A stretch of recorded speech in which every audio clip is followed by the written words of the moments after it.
Okay, so welcome to my talk, creating a modern web app using Vue.js and Spring Boot with JHipster. So first, let's start with the regular, slide about me. About the speaker. So my name is Theo Lebrun.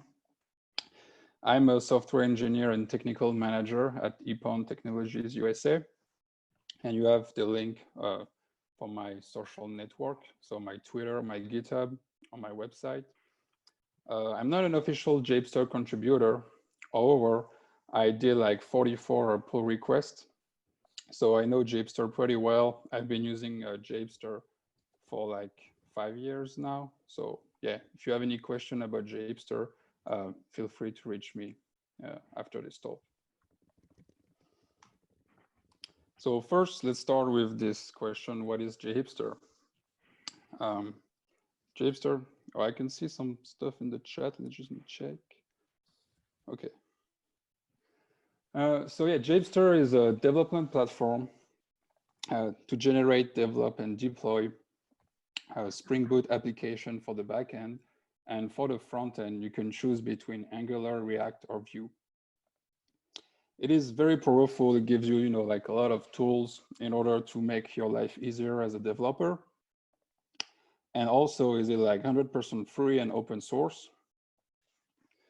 So I'm going to talk a little bit about that because, it could be like a little like complicated for some people, especially, when some people, they have like new features and they don't really understand. When they want new features and they don't really understand why it takes so long to have a new feature, for example. So I'm just going to show you the page of JHipster. And we use something called Open Collective. Which is basically like a way to make like our life easier as developer, because we can have people like donate money every month. So you can see, for example, that we have a budget, and then we can use this money for like a lot of different things. We can use this money, for example, if one of the official developer is traveling somewhere to do a talk, so you can, for example, like expense things. Or something cooler, if you are like a developer, you can go on the GitHub repository and you can see we have like issues. And yeah, if you have some free time and you want to make some money, you can like help the community and like fix bugs. And you will get like, for example, a bounty for that. So it can go from like $100 to 200 or even 500. So that's a pretty cool way to make open source more fun, because at the end, open source is not really like free. Like someone is paying at the end. Anyway, oops. So what is JHipster good for? It is pretty useful for like business applications. So for example, you want to have like a single web page application that is form-based, like a regular CRUD application. You can also do like web application for like customers. It gives you like a great UI and very good backend, because everything is wrote using Spring Boot.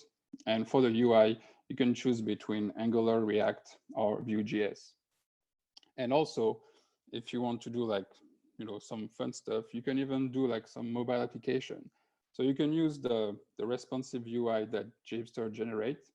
It works pretty well, but I would say it's not perfect. So if you want something more custom, you can use, for example, Ionic. And there is like an official JHipster Ionic project that will basically generate all the Ionic components in order to have your application available on mobile. The architecture is pretty simple. As I said, it's a single page application. So when you generate your application, you will choose between like different databases. So you can go from like a regular SQL database, so for example, Postgres, or like MySQL, or like Oracle, or to like NoSQL database like Mongo or Cassandra. And then after answering those questions, you can also add some other services like Elasticsearch, or you can do some caching and other features. And at the end, what you have, like JHipster will generate a whole application, like I say, a whole Spring Boot application, and also the UI. And you will have a static HTML page that is like a single page application. Um, it will make the REST request directly to the backend in order to retrieve, for example, the entities that are in the database. And let's view a diagram about that, just to make things easier to understand. I don't know, can I? Okay, I think now you should see my mouse. But yeah, basically your browser will make HTTP requests to your UI. So like Angular, Vue, or React. Then your UI framework will talk to the backend. So in our case, Spring Boot, through like classic REST requests. And then your backend will talk to the database in order, to get the data. So honestly, it's pretty simple. There's nothing complicated. There's no like proxy or like other things like that. Everything is pretty straightforward. So what JHipster generates is what we call like a skeleton. So it would just generate, a regular application, Spring Boot application for the backend. It will like enable some tools, especially, for example, like if you use Maven or Gradle, it will include things in your POM XML or your Gradle file in order to make your life easier. And same thing for the front end. It use a technology called Webpack that I will like show you how it works later. But it basically compile the front end for you and gives you like all the features. So something important is that after you generate your application, you can really do whatever you want with it. You don't have to, stick with JHipster. Like it's really, the idea is you generate it and then you can like update it, add new features.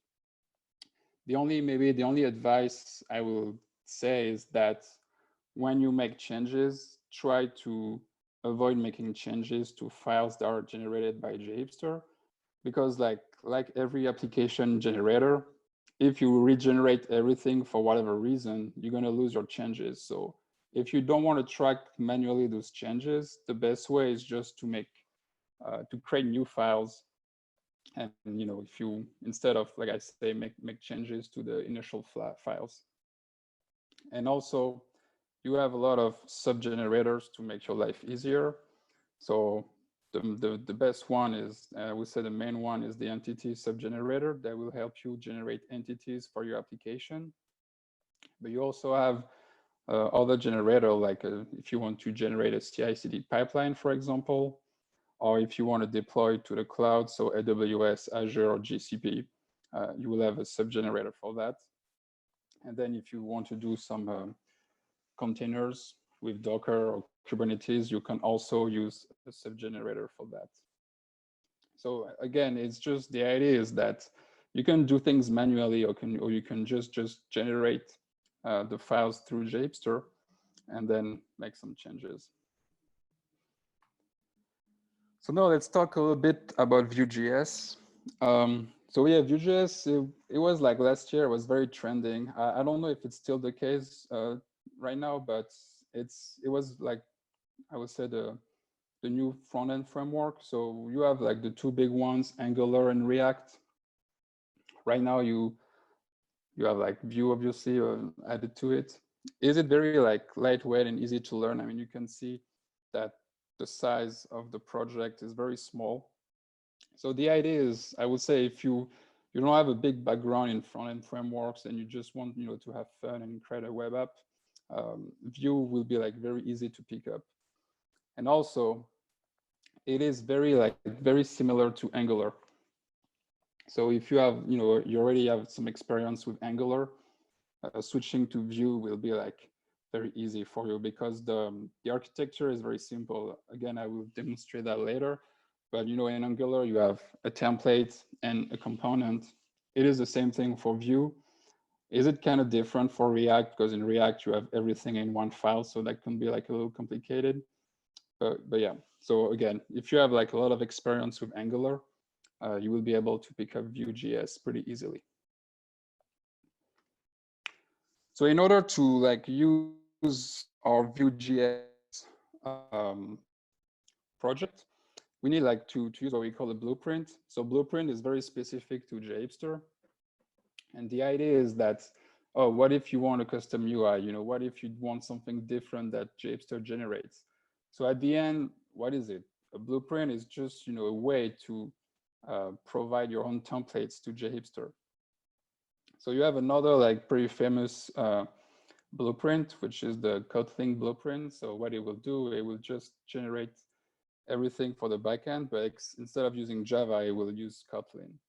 You also have, I think, one for Node.js and .NET. But again, like the goal is really to provide your own template. So for Vue.js, what it will do, it will, instead of, you know, generate Angular or React, it will like generate using the Vue.js templates. So what is it? Like a blueprint is very like useful. I would say like a use case that, for example, you want to generate an application with like some changes, but you don't want to make those changes manually like every time. For example, let's say you work at a company and you know you need to add some specific dependencies, you need to add some custom code. So let's say every time you generate an application at your company, you don't want to manually make those changes. So that's where like a blueprint will be very useful. Another way to do that will be to like maintain your own version of JHipster, so to do like a fork of JHipster. But I don't really like recommend that, because let's say you have a new version of JHipster, you will have to merge everything into your fork, and you know, if you made a lot of changes, that could be like a little painful. So by having a blueprint, you're basically, you know, maintaining a smaller project and you have more freedom. So I definitely recommend like doing a blueprint instead. All right, so it's time for the demo. Let me stop the presentation. Okay. Let me zoom a little bit. All right, so let's start by simply, you know, creating an empty folder. I'm going to open it into my Visual Code. All right, cool. So the first thing to do is obviously to have JHipster installed. So in my case, it is already installed. You can install it through Brew. After that, what you want to do is install the blueprint. So in our case, the Vue.js blueprint. I'm just going to show you the repo. So this is the Vue.js repo. It tells you like all the information to like install the blueprint, how to use it and everything. So in order to do that, I'm just going to do npm install and then the name of the blueprint, or should I say the npm package, which is generator JHipster Vue.js. So let's hopefully like npm will not be too slow today.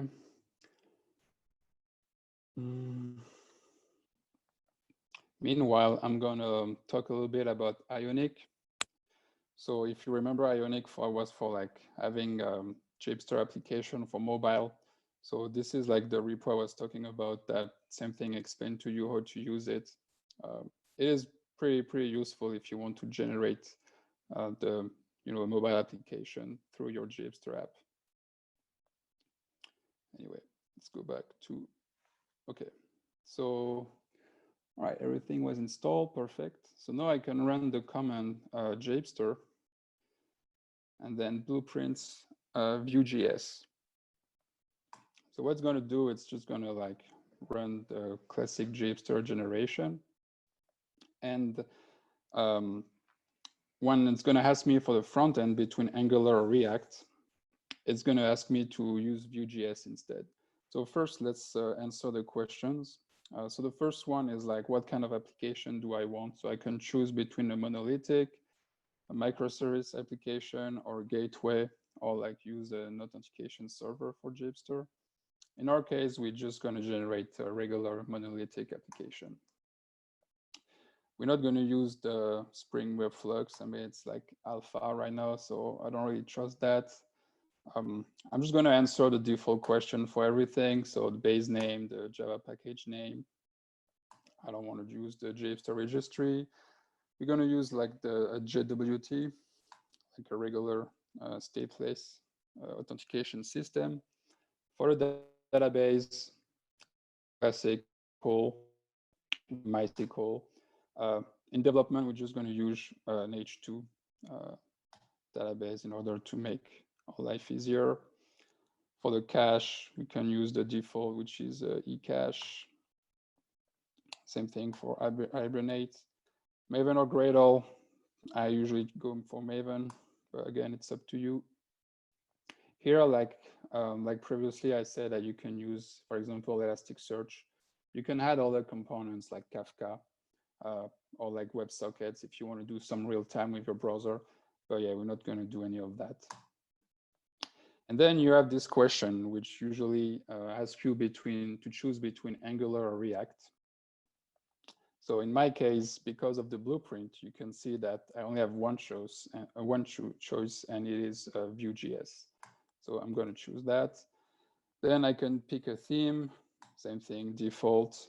Going to choose, yeah, let's choose English for the first language, and then let's choose French for the second.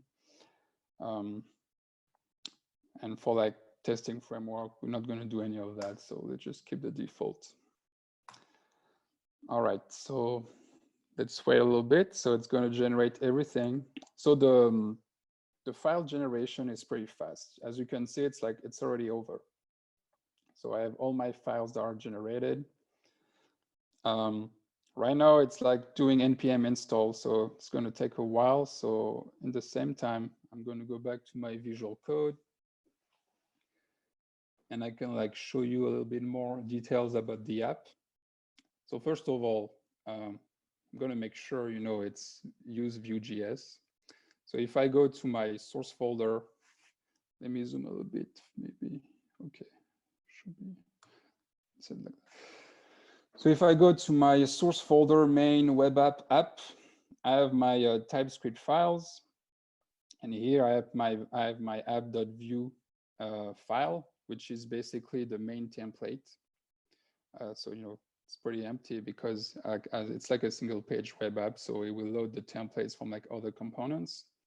But if I go to my main TypeScript file, I have the declaration of my Vue.js project or application, should I say. So here it is.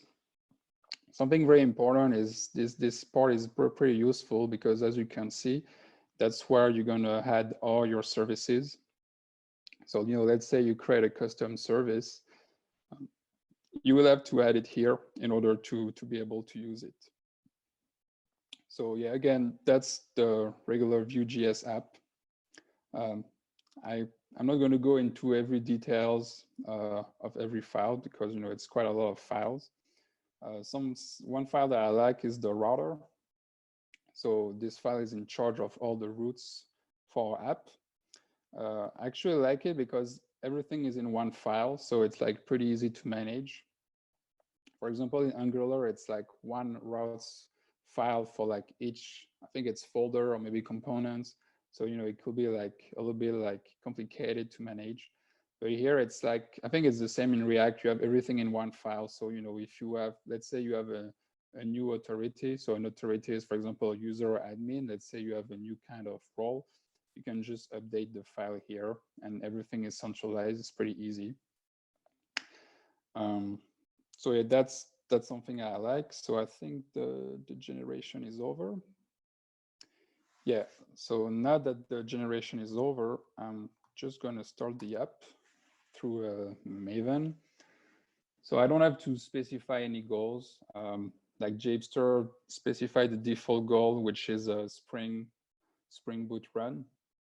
So that way you don't even have to specify it. Like if you just run Maven, it will run the app right away.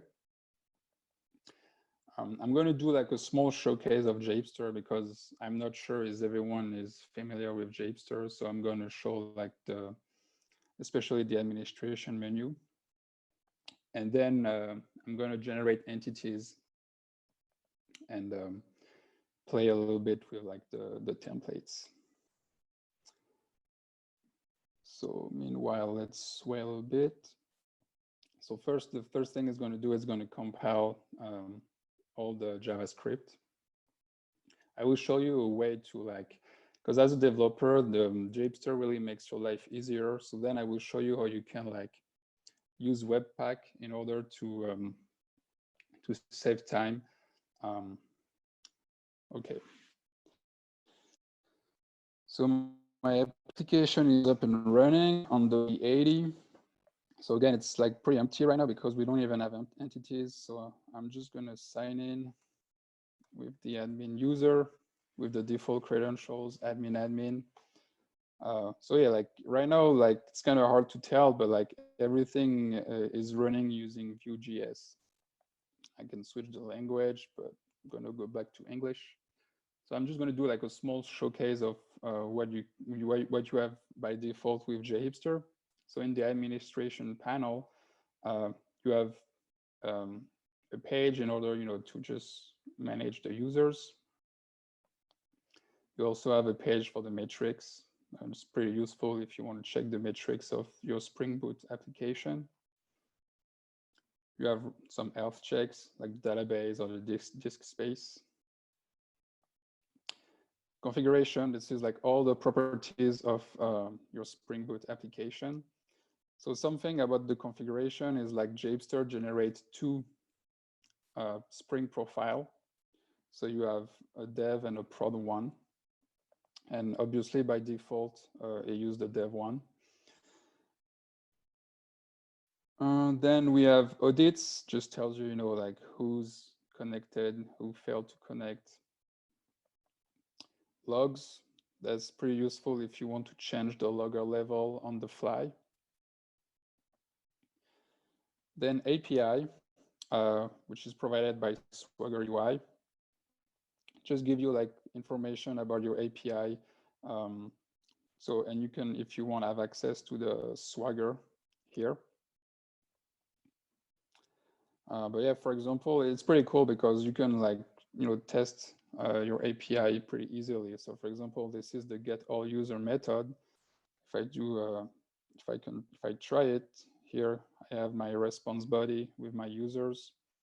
I even have the curl command that I can use.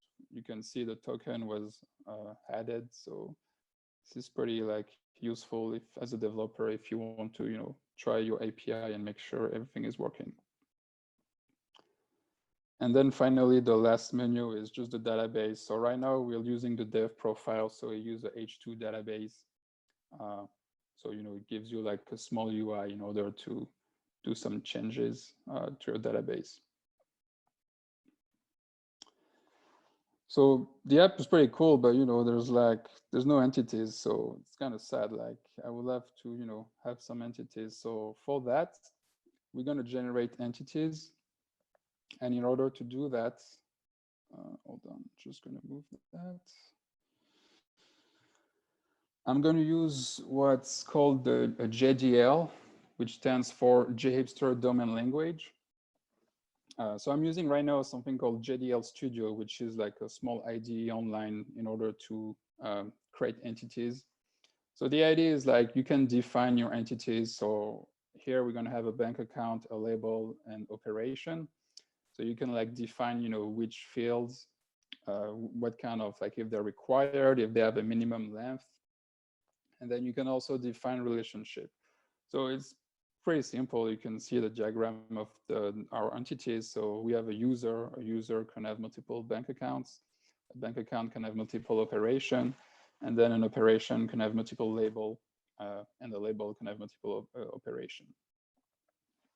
So I already like, created this JDL, but you can like really do whatever you want. And also, what's pretty cool, I'm not going to do it now, but you can also define your application. So you can have basically a JDL that defines both your application details and your entities.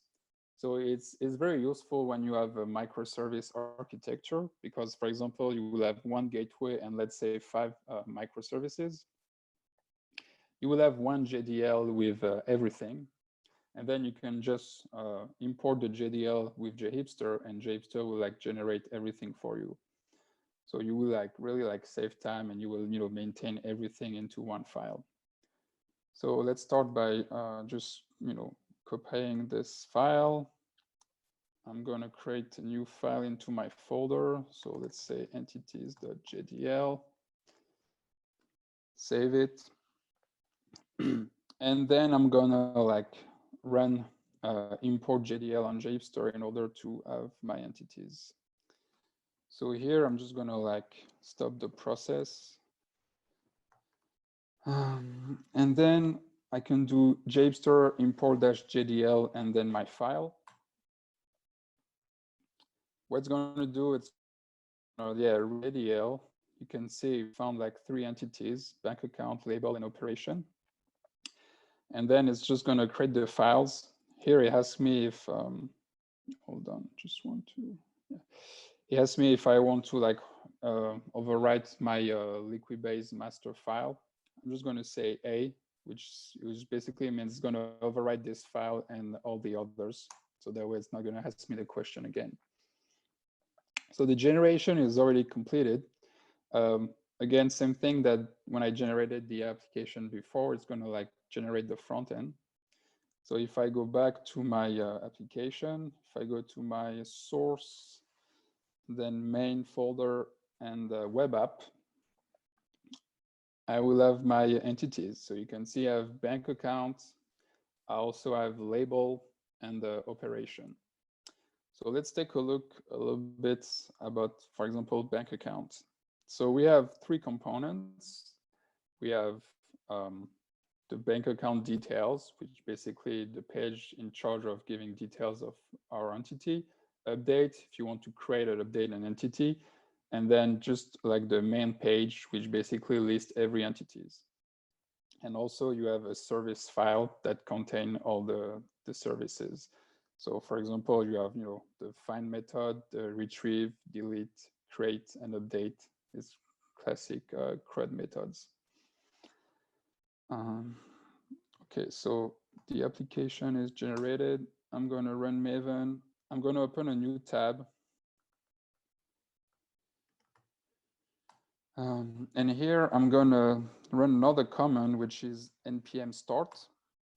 So what it's going to do, it's going to use Webpack. You can see here it says npm run webpack dev. So same thing with then with Spring Boot. There's 2 profiles, dev and prod. I'm going to show you that right now. So Webpack is used to like compile the JavaScript, like and do other things. So for example, in prod, it will, for example, like minify the JavaScript, the CSS, and do some optimization. And also when you run in dev, it will like run a dev server that is running on another port. So in our case, it's running on the port 9000. And it's actually the tab that just opened. So you can see it's not 8080, it's localhost 9000. So let me just check that the app is running. Because right now I have my front end, but if I try to make some REST calls to the backend, it's not going to work because my backend is not running. It will be the case soon. Okay, so now my backend is running, so I can log in. And everything is like the same as 8080. It's just, I'm going to show you why it is pretty useful. And now I have my entities, so bank account, label, and operation. You can see that I have some default entities already. The reason is because when you run JHipster with the dev profile, it uses a library called Faker that will generate fake data for you. Some people like it, some people don't. I mean, it's kind of up to you. But in case, you can disable it. If you go to application-dev YAML, here you can see you have a context for Liquibase. And if you remove Faker, it will basically avoid creating fake data for you. But yeah, this is the bank account main screen. So for example, if I go to operation and I edit an operation. Let's see, like if I had some label and I choose a bank account, it will like update the entity.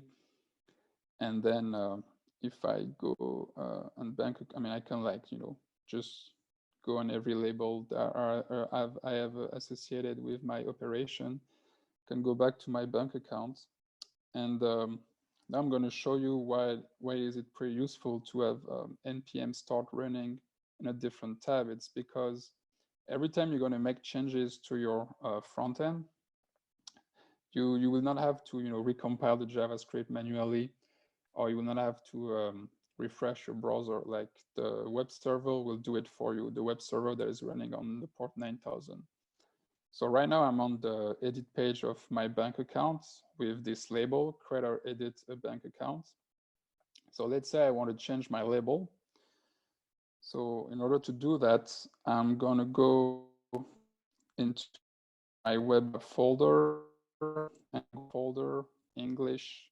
I have a JSON called bank account. This is where I have all my labels. And here I have create or edit a bank account. So if I put 1, 2, 3 and I save my file, I'm going to go back on my browser. It's going to refresh and it's going to show my new label. So I actually did not refresh my browser. I mean, you cannot really see it right now, but you have to trust me on that. So the cool thing, it works for like a JSON file, which is like not really JavaScript. It's just like at the end, it's just a language file. But it also work for like a real JavaScript file, obviously. So let me show you that. If I go into my bank account template, which is, by the way, the Vue file. Let me reduce that. So this is like the template, to create or update a bank account. And here I have a div that basically show my ID. So I'm just gonna like, because right now this is this part of the page basically. I'm just gonna like comment it, save the file. I'm gonna wait a little bit just to show you that I'm not touching anything to my browser. And then when I go back, the ID field disappeared. So as you can see, the dev experience is pretty user-friendly because I don't have to manually recompile. I don't have to refresh my browser. I can just change my JavaScript and then come back and my changes are here. So let me go back to the regular behavior. So that's a pretty cool feature that a Webpack gives you. You also have kind of the same thing in the for the backend with Spring Boot, because with the dev profile you will have the dev tools enabled. Oops, that's not the right one. So it will, if you change, for example, a Java file, like it will restore the app automatically with your changes. So you don't have to, stop your process and manually redo it. Sometimes it doesn't work. Like I think it doesn't work, for example, if you had a new class, if you create a new class, or if you remove a method or rename a method, things like that. But most of the time it works, so that's pretty cool. So yeah, let's talk a little bit more about my Vue.js files and components. So like I said, it's kind of the same structure as Angular. So you have a template, in our case, a Vue file that I kind of like already show you. And then you have a component. The component is where all the business logic will be. So for example, for update page, you will have the regular services, so the alert service in order to show alerts when you create or update a bank account. And then you will have a method, for example, save or like retrieve. I mean, there's like different methods. Something that I kind of want to talk about is the validation. So for the validation, we used a library called Validate. And the idea is pretty simple. You can see here, I have my validation rules.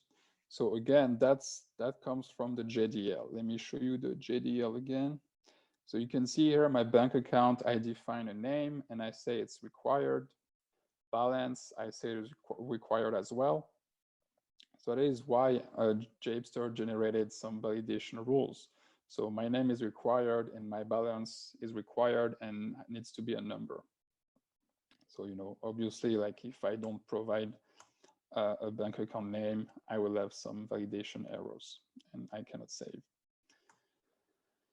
So all that is, automatically generated. So that's pretty easy.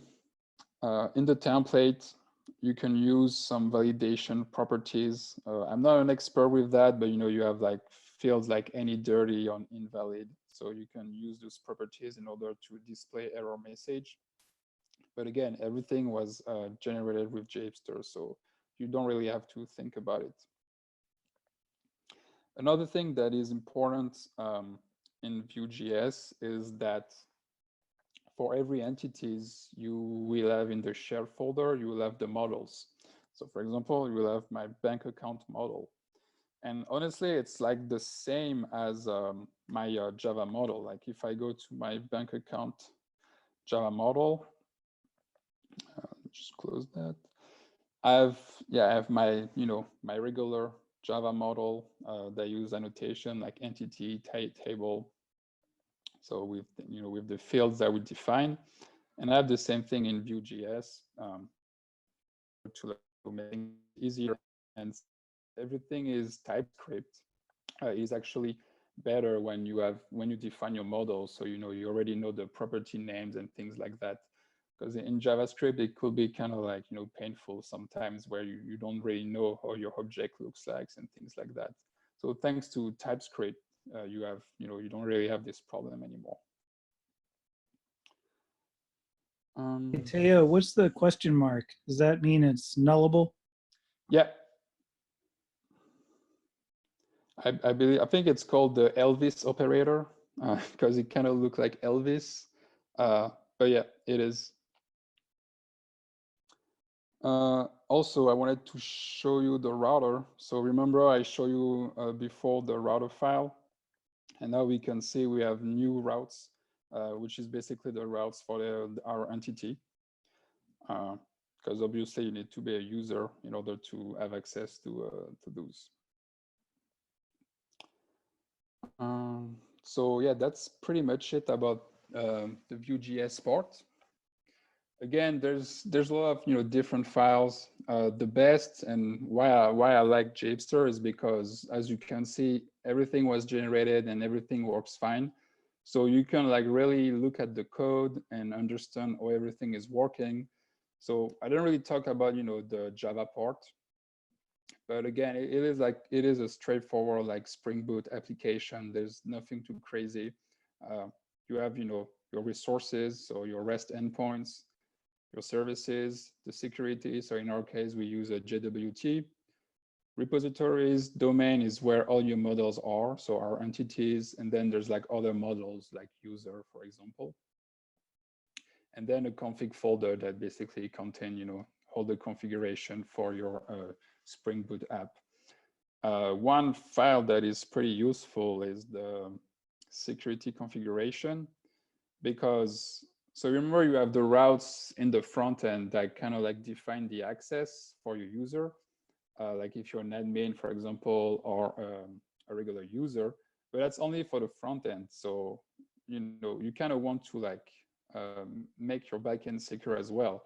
So that's where you're going to do it. And here, for example, you can see that everything that starts with API, you need to be authenticated. Except, so then you have like, some other cases, for example, register and things like that, because obviously you cannot be authenticated if you want to register a new account. But yeah, you have, both the security that is managed on the front end and on the back end. And then, yeah, there's like, other like configuration. I'm not going to literally talk about it. Liquibase, it's pretty straightforward. So Liquibase, for people that are not aware, is basically version control for your database. So I can show you quickly that.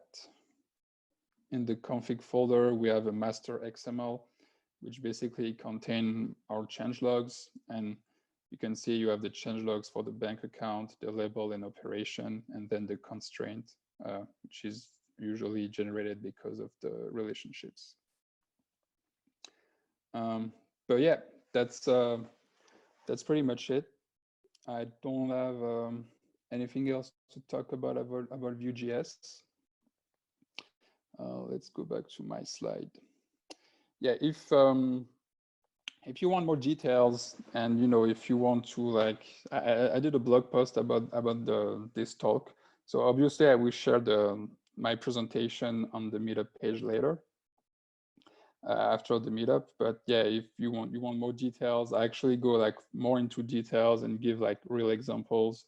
And there's also a GitHub repository. So if you want to play with Vue.js and JHipster, you can just follow the instruction on my blog post. But yeah, let's ask, like, if anyone has question. I'm gonna stop sharing my screen. I don't know, should like use the chat or? But yeah, if you have any question, feel free to ask them in the chat.